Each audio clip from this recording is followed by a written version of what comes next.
Hi hello ಎಲ್ಲರಿಗೂ ನಮಸ್ಕಾರ. ರವಿಯರಸ್ ಬ್ಲಾಗ್ಗೆ ಮತ್ತೊಮ್ಮೆ ಸ್ವಾಗತ. ನೀವಿವತ್ತು ನೋಡ್ತಾ ಇರೋದು ರಂಗೋಲಿ ಗಾರ್ಡನ್. ಇದು ಇರೋದು ಬೆಂಗಳೂರಿನ ಜಕ್ಕೂರಲ್ಲಿ. ಎಂಟರ ಹತ್ತಿದಾಗೆ ವಿಶಾಲವಾದ ಪಾರ್ಕಿಂಗ್ ನೀವು ನೋಡ್ಬೋದು.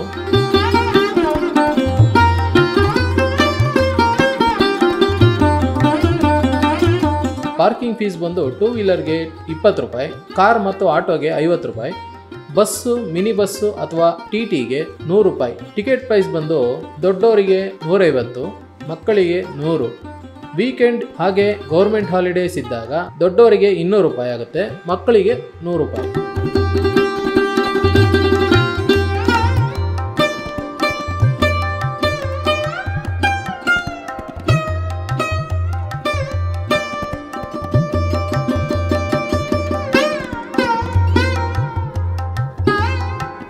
ರಂಗೋಲಿ ಗಾರ್ಡನ್ ಇದು ನಮ್ಮ ಹಿಂದಿನ ಕಾಲದ ಇತಿಹಾಸ ನೆನಪು ಮಾಡುವ ಒಂದು ಲೋಕ ಅಂತ ಹೇಳ್ಬೋದು. ಹಿಂದೆ ನಮ್ಮ ಪೂರ್ವಜರ ಜೀವನ ಶೈಲಿ ಹೇಗಿತ್ತು, ಅವರು ಹೇಗೆ ಕಷ್ಟಪಟ್ಟು ದುಡಿತಾ ಇದ್ರು, ಅವರ ವ್ಯವಹಾರ ವಹಿವಾಟು ಹೇಗಿತ್ತು ಅನ್ನೋದನ್ನು ಈಗಿನ ಜನಾಂಗಕ್ಕೆ ಪರಿಚಯವಾಗಲಿ ಅಂತಾನೆ ನಿರ್ಮಿಸಿರುವ ಒಂದು ಸುಂದರ ಮಾದರಿ ಲೋಕನೇ ಈ ರಂಗೋಲಿ ಗಾರ್ಡನ್.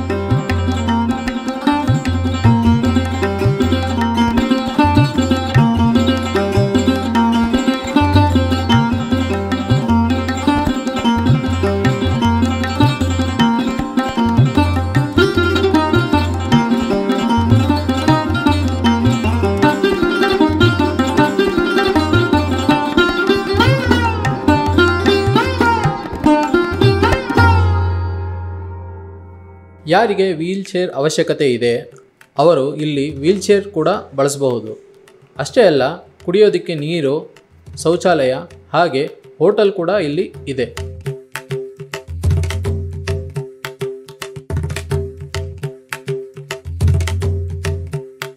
ಹಾಗೆ ನಿಮ್ಮ ವಸ್ತುಗಳಿಗೆ ನೀವೇ ಜವಾಬ್ದಾರರು ಅಂತ ಫಲಕ ಕೂಡ ಹಾಕಿದ್ದಾರೆ. ಹಾಗಾಗಿ ಎಚ್ಚರವಾಗಿರಿ. ಒಳಗೆ ಪ್ರವೇಶ ಆಗ್ತಿದ್ದ ಹಾಗೆ ನೀವಿಲ್ಲಿ ನೋಡ್ಬೋದು, ಯಾವುದೇ ಜಾತಿ ಭೇದ ಇಲ್ಲದೆ ಒಟ್ಟಿಗೆ ಹೇಗೆ ಕೂತ್ಕೊಂಡು ಚೌಕಾಬಾರ ಆಡ್ತಾ ಇದ್ದಾರೆ ಅಂತ.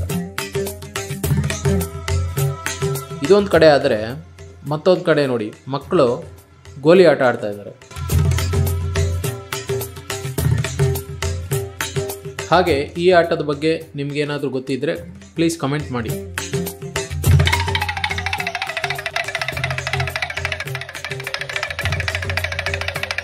ಬುಡುಬುಡುಕೆ ದಾಸಯ್ಯ ಶಾಸ್ತ್ರ ಹೇಳ್ತಾ ಇರೋ ದೃಶ್ಯ. ಹಾಗೆ ಈ ದೃಶ್ಯದಲ್ಲಿ ನೀವು ನೋಡ್ತಾ ಇರೋದು ಒಕ್ಕಲಿಗರ ರೈತರ ಮನೆ. ಈ ಕಣ್ಣಲ್ಲಿ ಇನ್ನೀ ಏನೇನು ನೋಡಬೇಕು ಕಾಣೆ. ತಿಥಿ ಅನ್ನೋ ಸಿನಿಮಾದಲ್ಲಿ ಸೆಂಚುರಿ ಗೌಡ ಅನ್ನೋ ಪಾತ್ರನ ಪ್ರೇರಣೆಯಾಗಿ ತಗೊಂಡು ಈ ಪ್ರತಿಮೆನ ಮಾಡಿರೋ ಹಾಗಿದೆ. ಗ್ರಾಮೀಣ ನಾಟಿ ವೈದ್ಯರ ಮನೆ. ಹಿಂದಿನ ಕಾಲದಲ್ಲಿ ಮೂಳೆ ಮುರಿದ್ರೆ ನಾಟಿ ವೈದ್ಯರೇ ಗತಿ. ಹಾಗೆ ಈ ದೃಶ್ಯದಲ್ಲಿ ಮುರಿದಿರುವ ಮೂಳೆಗೆ ಚಿಕಿತ್ಸೆ ಕೊಡ್ತಾ ಇರೋದನ್ನ ನೀವು ಇಲ್ಲಿ ಗಮನಿಸಬಹುದು. ಕಿರಾಣಿ ಅಂಗಡಿ ಅಂದರೆ ಗ್ರೋಸರಿ ಶಾಪ್. ಅಕ್ಕಿ ಬೇಳೆಯಿಂದ ಹಿಡಿದು ತರಕಾರಿವರೆಗೂ ನೋಡಿ ಇದೇ ತಕ್ಕಡಿಯಲ್ಲಿ ತೂಕ ಅಳಿಯೋದು. ಹಾಗೆ ಇದು ಅಕ್ಕಸಾಲಿಗರ ಮನೆ ಅಂದರೆ ಗೋಲ್ಡ್ ಸ್ಮಿತ್. ಹಳ್ಳಿ ಜನರ ವೇಷಭೂಷಣನ ನೀವು ಗಮನಿಸ್ತಾ ಇದ್ದೀರಾ, ಎಷ್ಟು ಸರಳವಾಗಿದೆ ಅಲ್ವಾ. ಇವ್ರಿಗೆಲ್ಲ ಬಟ್ಟೆ ಹೊಲಿಯೋದಕ್ಕೆ ಒಬ್ಬರು ಇರಲೇಬೇಕಲ್ವಾ. ಸಿಂಪಿಗಾರ ಮನೆ, ಅವರನ್ನು ದರ್ಜಿ ಅಂತ ಕೂಡ ಕರೀತಾರೆ, ಅಂದರೆ ಟೈಲರ್. ಹಿಂದಿನ ಕಾಲದಲ್ಲಿ ಮನೆಯಲ್ಲೇ ಟೈಲರಿಂಗ್ ಮಿಷಿನ್ ಇಟ್ಕೊಂಡು ಊರವ್ರಿಗೆಲ್ಲ ಬಟ್ಟೆ ಹೊಲ್ಕೊಡ್ತಿದ್ರು.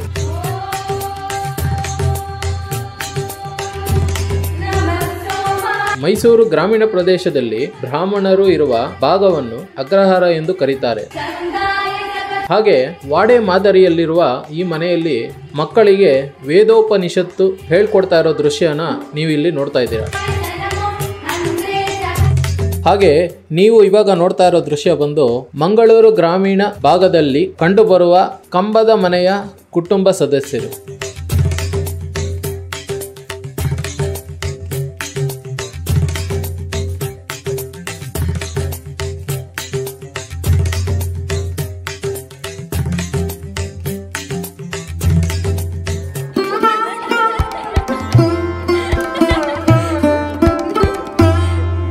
ಸ್ಕಿಪ್ಪಿಂಗ್ ಮತ್ತು ಗಿರ್ಗಿಟ್ಲೆ ಆಟ.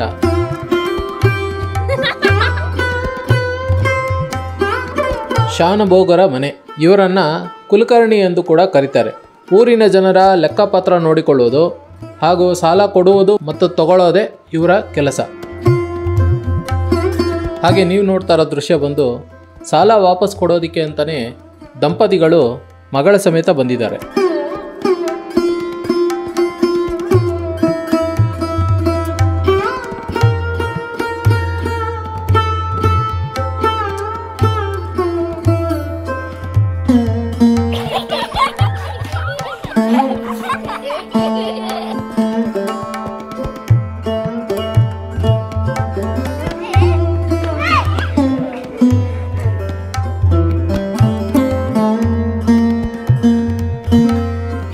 ಗ್ರಾಮೀಣ ಗೌಡರ ಮನೆ. ಊರಿನ ಆಗು ಹೋಗುಗಳನ್ನು ಗಮನಿಸುವುದು ಜೊತೆಗೆ ಲೆಕ್ಕಪತ್ರಗಳನ್ನು ಗಮನಿಸುವ ದೃಶ್ಯವನ್ನ ನೀವಿಲ್ಲಿ ನೋಡ್ತಾ ಇದ್ದೀರಾ.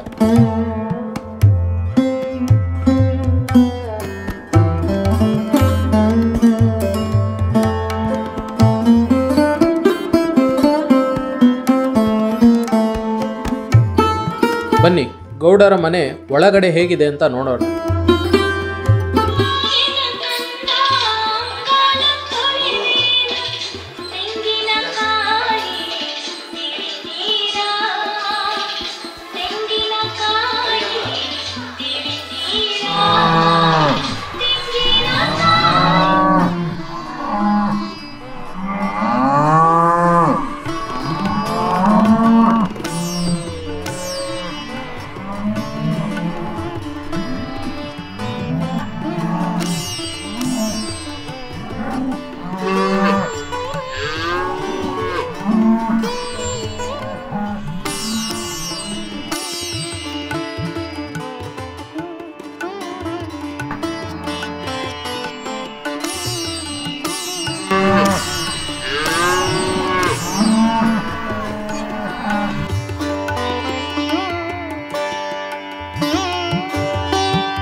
ಮಾಳಿಗೆ ಮನೆ. ಈ ಶೈಲಿಯ ಮನೆ ನೀವು ಕಲಬುರಗಿ ಜಿಲ್ಲೆಯಲ್ಲಿ ಕಾಣಬಹುದು.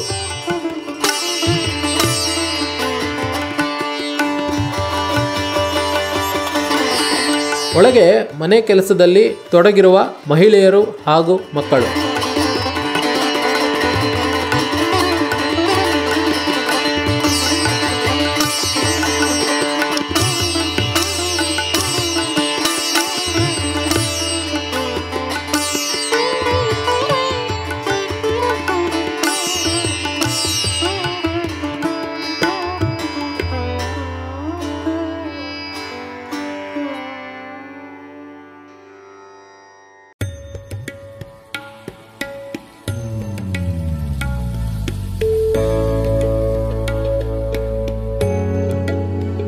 ಎತ್ತಿನ ಬಂಡಿ.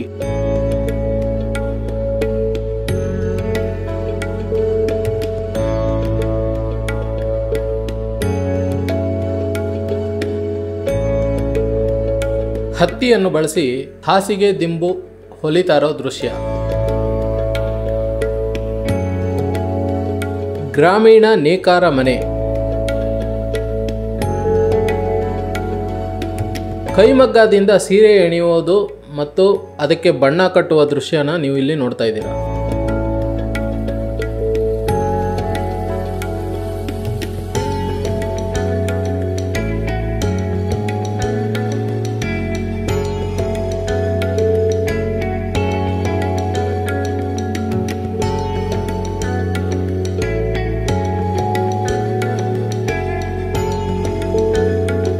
ಇದು ಗ್ರಾಮೀಣ ತೊಟ್ಟಿ ಮನೆ.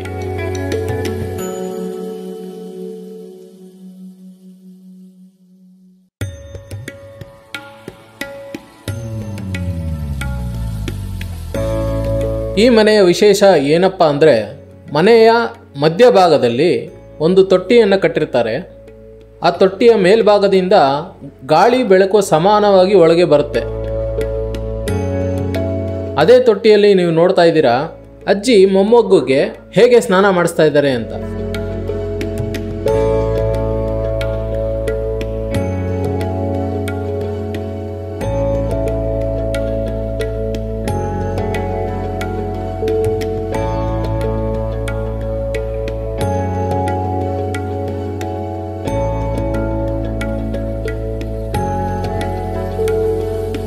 ಗ್ರಾಮೀಣ ಗಾಣಿಗರ ಮನೆ.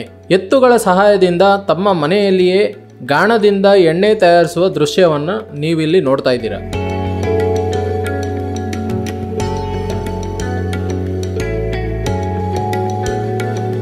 ಹಿಂದಿನ ಕಾಲದಲ್ಲಿ LPG ಸೌಲಭ್ಯ ಇರಲಿಲ್ಲ. ಹಾಗಾಗಿ ಅಡುಗೆ ಮಾಡೋದಕ್ಕೆ ಮರದ ಕಟ್ಟಿಗೆ ಮತ್ತು ಬೆರಣಿಯನ್ನು ಒಲೆ ಉರಿಸೋದಕ್ಕೆ ಬಳಸ್ತಾ ಇದ್ರು.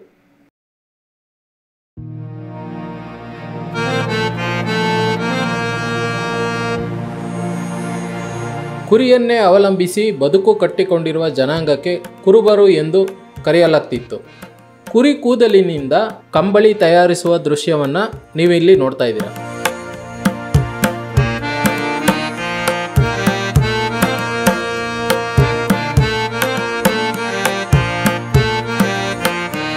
ಅಂಚೆ ಪೇದೆ ಅಂದರೆ ಪೋಸ್ಟ್ಮ್ಯಾನ್.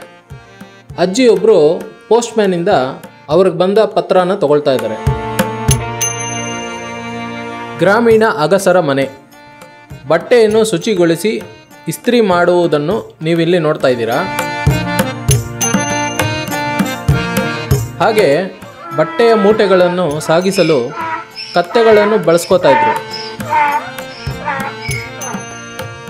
ಆಟಿಕೆಕಾರ ಮನೆ.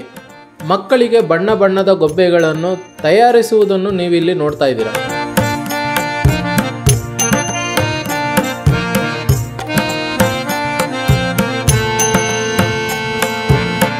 ಗ್ರಾಮೀಣ ಶಿಲ್ಪಗಣ ಮನೆ. ಕಲ್ಲಿನಿಂದ ದೇವರ ಮೂರ್ತಿಗಳಿಗೆ ಜೀವ ತುಂಬಿಕೊಡುವಂತೆ ಕೆತ್ತನೆ ಮಾಡುವುದೇ ಇವರ ಕೆಲಸ.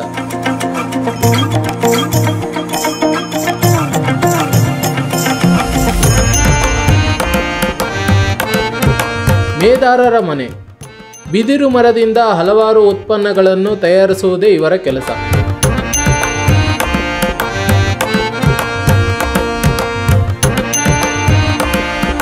ಕುಂಬಾರರ ಮನೆ.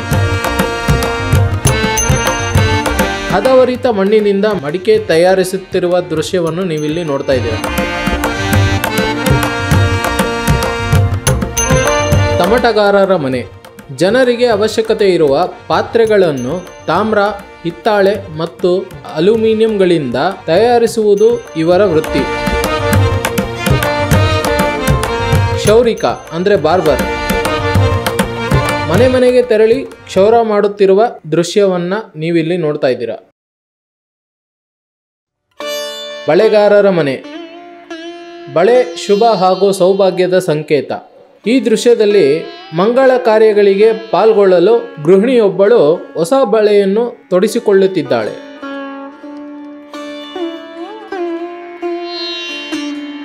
ಬಡಿಗರ ಮನೆ ಅಂದರೆ ಕಾರ್ಪೆಂಟರ್. ರೈತರಿಗೆ ಬೇಕಾದ ನೇಗಿಲು ಹಾಗೂ ಬಂಡಿಯ ಚಕ್ರದಿಂದ ಹಿಡಿದು ಮನೆ ಬಾಗಿಲು, ಕಿಟಕಿ ಮತ್ತು ಕುರ್ಚಿ ಮುಂತಾದ ಮರದ ವಸ್ತುಗಳನ್ನು ತಯಾರಿಸುವುದು ಇವರ ಕೆಲಸ.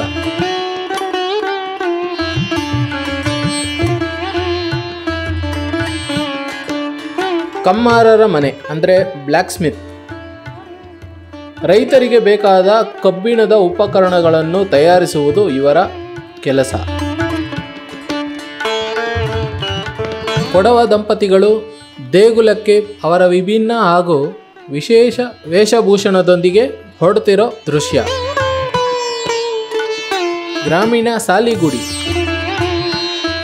ಹಳ್ಳಿಯಲ್ಲಿ ಮಕ್ಕಳಿಗೆ ಗುಡಿಗಳಲ್ಲಿ ಶಿಕ್ಷಣ ಕೊಡುವ ಕಾರಣಕ್ಕಾಗಿ ಶಾಲೆಯನ್ನು ಸಾಲಿಗುಡಿ ಎಂದು ಕರೆಯುತ್ತಿದ್ರು. ಇಲ್ಲಿ ಗುರುವಿನ ಬೋಧನೆಯನ್ನು ಮಕ್ಕಳು ಆಲಿಸುತ್ತಿರುವ ದೃಶ್ಯವನ್ನು ನೀವಿಲ್ಲಿ ನೋಡ್ತಾ ಇದ್ದೀರಾ. ಹಾಗೆ ಇನ್ನೊಬ್ಬ ವಿದ್ಯಾರ್ಥಿ ನೀವೇ ನೋಡಿ.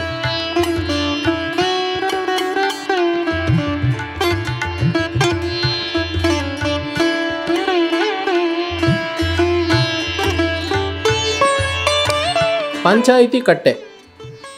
ಗ್ರಾಮೀಣ ಪ್ರದೇಶದ ಜನರಿಗೆ ಇದು ಕೋರ್ಟ್ ಇದ್ದ ಹಾಗೆ. ಊರಿನ ಮುಖ್ಯಸ್ಥರು ಕುಳಿತು ಜನರ ತೊಂದರೆ ತಾಪತ್ರಯಕ್ಕೆ ತೀರ್ಪು ಕೊಡ್ತಾ ಇರೋದನ್ನು ನೀವಿಲ್ಲಿ ನೋಡ್ತಾ ಇದ್ದೀರಾ.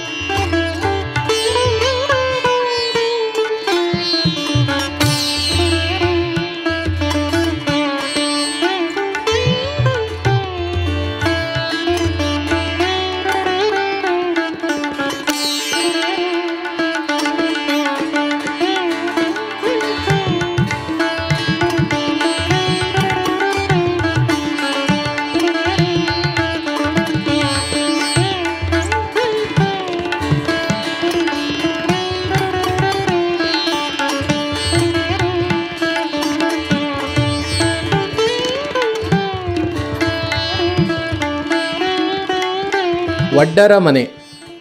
ಕಲ್ಲಿನಿಂದ ಗೃಹೋಪಯೋಗಿ ವಸ್ತುಗಳಾದ ಒರಳು, ತಿರುವುಗುಂಡು, ಬೀಸುವ ಕಲ್ಲು ಮಾಡುವುದೇ ಈ ವಡ್ಡರ ಅಥವಾ ಬೋವಿ ಜನರ ಕುಲಕಸಬು.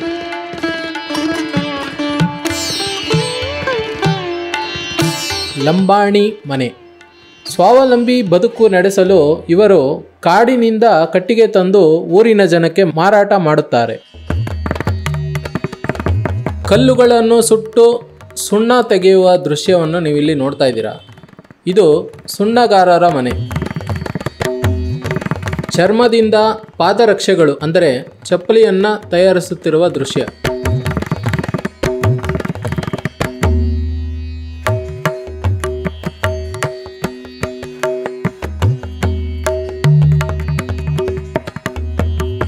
ಪಾರಂಪರಿಕ ಬೇಸಾಯ ಪದ್ಧತಿ.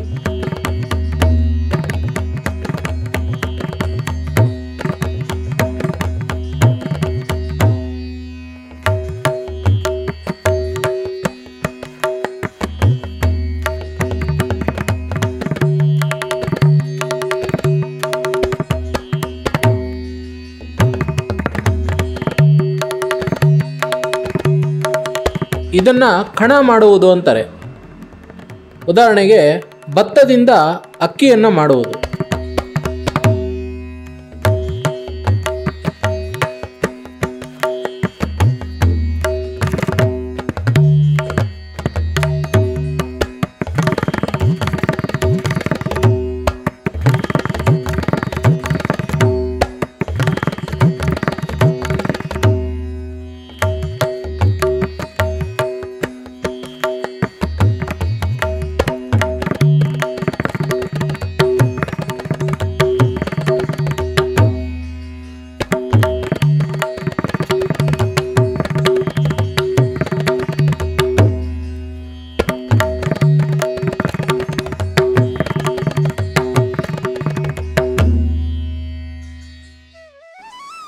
ನೀವಿವಾಗ ನೋಡ್ತಾ ಇರೋದು ರೈತರ ಸಂತೆ.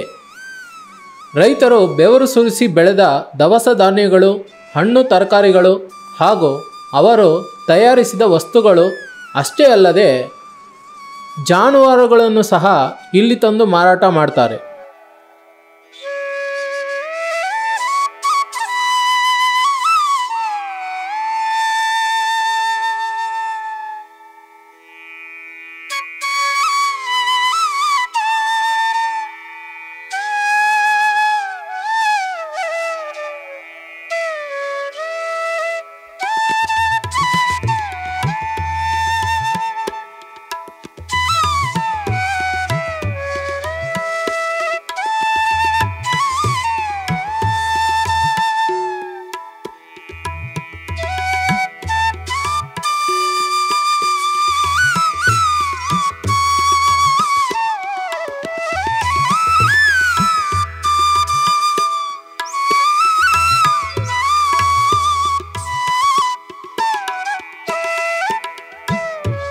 ಎತ್ತುಗಳಿಗೆ ಕೊರಸು ಸವಿದೇ ಇರಲಿ ಅಂತ ಲಾಳ ಹೊಡೆಯೋ ಕೆಲಸ ಇಲ್ಲಿ ಮಾಡ್ತಾ ಇದ್ದಾರೆ.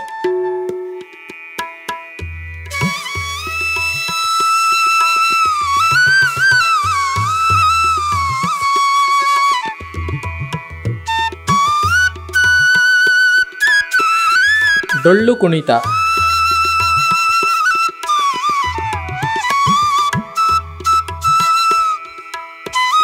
ಇಲ್ಲಿ ರಂಗೋಲಿ ಕಿಚನ್ ಅನ್ನೋ ಕ್ಯಾಂಟೀನ್ ಸೌಲಭ್ಯ ಕೂಡ ಇದೆ.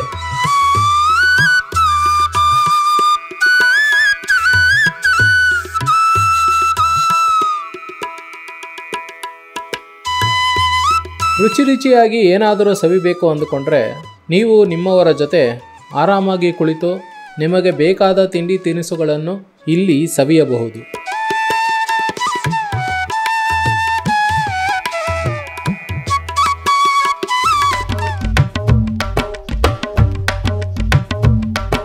ಕುಸ್ತಿ ಪಂದ್ಯ. ಭಾರತದಲ್ಲಿ ಕುಸ್ತಿ ಕಲೆ ಪುರುಷರ ಕ್ರೀಡೆಗಳಲ್ಲಿ ಅತ್ಯಂತ ಶ್ರೇಷ್ಠವೆಂದರೆ ತಪ್ಪಾಗಲ್ಲ. ಯಾವುದೇ ಆಯುಧಗಳನ್ನು ಉಪಯೋಗಿಸದೆ ಒಬ್ಬರ ಜೊತೆ ಇನ್ನೊಬ್ಬರು ಸೆಣಸಾಡಿ ಗೆಲ್ಲುವುದೇ ಈ ಆಟದ ವಿಶೇಷ.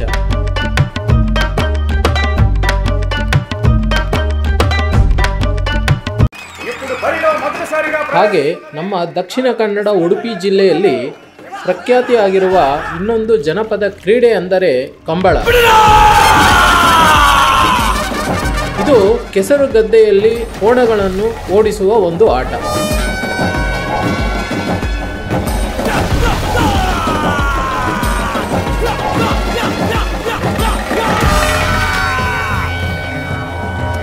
ಅಷ್ಟೇ ಅಲ್ಲದೆ ನೀವು ಶಾಪಿಂಗ್ ಮಾಡೋದಕ್ಕೆ ಇಲ್ಲಿ ಒಂದು ಸಣ್ಣದಾದ ಹಳ್ಳಿ ಅಂಗಡಿ ಕೂಡ ಇದೆ.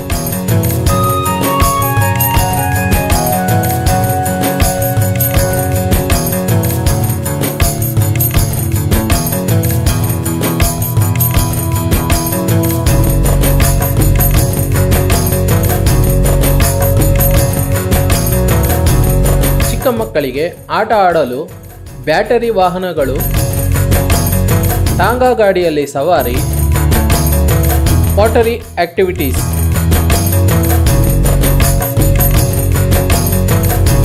ಸೈಕ್ಲಿಂಗ್, ಫಿಶ್ ಫುಡ್ ಸ್ಪಾ ಅನುಭವ ಕೂಡ ನೀವಿಲ್ಲಿ ಪಡೆಯಬಹುದು. ಇದಿಷ್ಟೇ ಅಲ್ಲದೆ ನಮ್ಮ ಜನಪದ ಸಂಸ್ಕೃತಿಯಾದ ಯಕ್ಷಗಾನ, ಡೊಳ್ಳು ಕುಣಿತ ಹೀಗೆ ಅನೇಕ ಕಲಾತ್ಮಕ ಆಕೃತಿಗಳನ್ನು ನೀವಿಲ್ಲಿ ನೋಡಬಹುದು.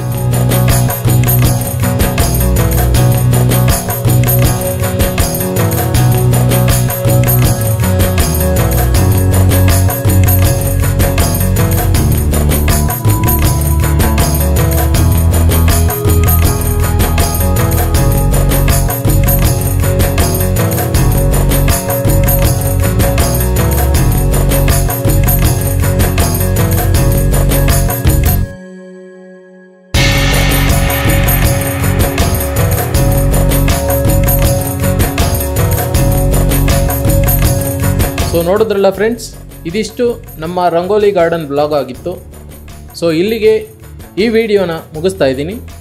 ಈ ವಿಡಿಯೋ ನಿಮಗೆ ಇಷ್ಟ ಆಗಿದ್ದರೆ ದಯವಿಟ್ಟು ಲೈಕ್ ಮಾಡಿ, ಶೇರ್ ಮಾಡಿ, ಕಮೆಂಟ್ ಮಾಡಿ, ಹಾಗೆ ಹೊಸದಾಗಿ ಯಾರು ನೋಡ್ತಾ ಇದ್ದೀರಾ ಸಬ್ಸ್ಕ್ರೈಬ್ ಕೂಡ ಮಾಡಿ. Thanks for watching.